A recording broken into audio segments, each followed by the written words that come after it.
How we going, everyone? Welcome back to the channel. Today we're going to talk about RSD.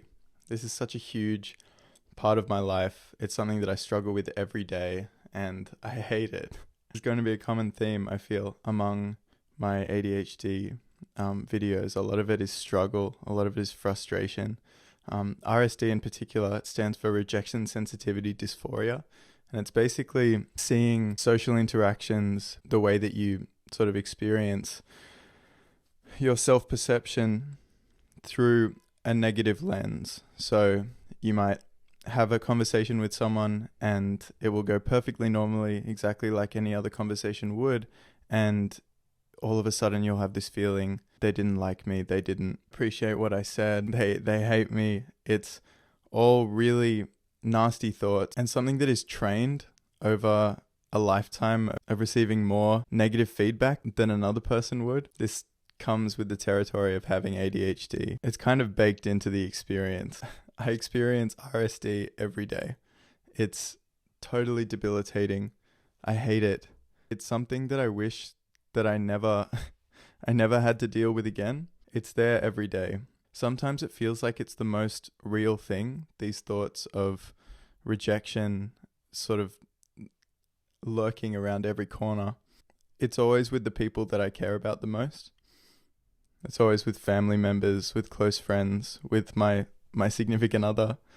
And that's a really weird one, to be in such a close, loving relationship with someone and then to have these thoughts where you're thinking, oh, they don't find me attractive, they don't love me, they said this because of some far-fetched reason that you know is not true, but it seems so real when you're thinking about it. One perfect example that encapsulates it so perfectly because it's so vulnerable is surrounding intimate acts for the purposes of YouTube regulations. I'm not going to say it out loud. I'm sure you can guess. When you initiate and your partner is just not in the mood, that is a really, really classic way for RSD to flare up, and you have all of these nasty thoughts like, oh, I'm not attractive, they don't love me, they don't want to be with me anymore. Your significant other might just be tired. I've found the most effective way to deal with RSD day to day is aggressive communication. And that is only going to come with being surrounded by people who accept you and don't give the RSD any more validity than it needs. So if you're around toxic people all the time who are making you second guess yourself and questioning, who you are as a person, it's very hard to sort of move away from RSD in a social situation like that, because when the RSD gets confirmed, it becomes so much harder to ignore.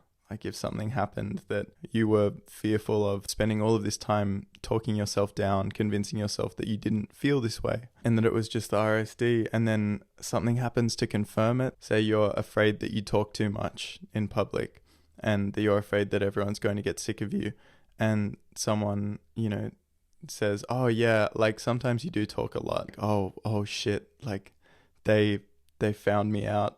All of these feelings that I've been feeling are true. I need to, change everything about my character. It gets really hard. It gets really hard to sort of decipher what's RSD and what's valid feelings. Over a lifetime of putting yourself second with ADHD, it becomes really difficult to sort of know what's helpful to feel and what isn't. I think giving yourself as many reference points as possible is such an important thing and really helps when the dysphoria is starting to arise. Ask friends, ask family, say, is this a valid feeling? It's like Peter in the Hunger Games. He's saying, is this real or not real? Same process.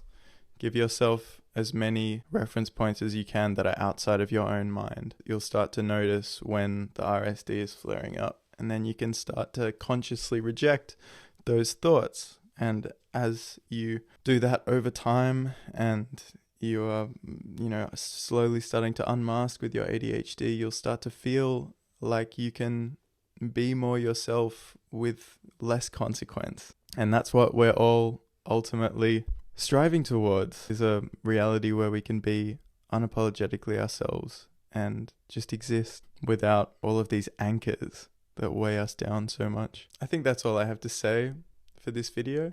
Thanks so much for watching. If you got this far, make sure you like and subscribe. I would really appreciate it. And I love you guys. Have a good one.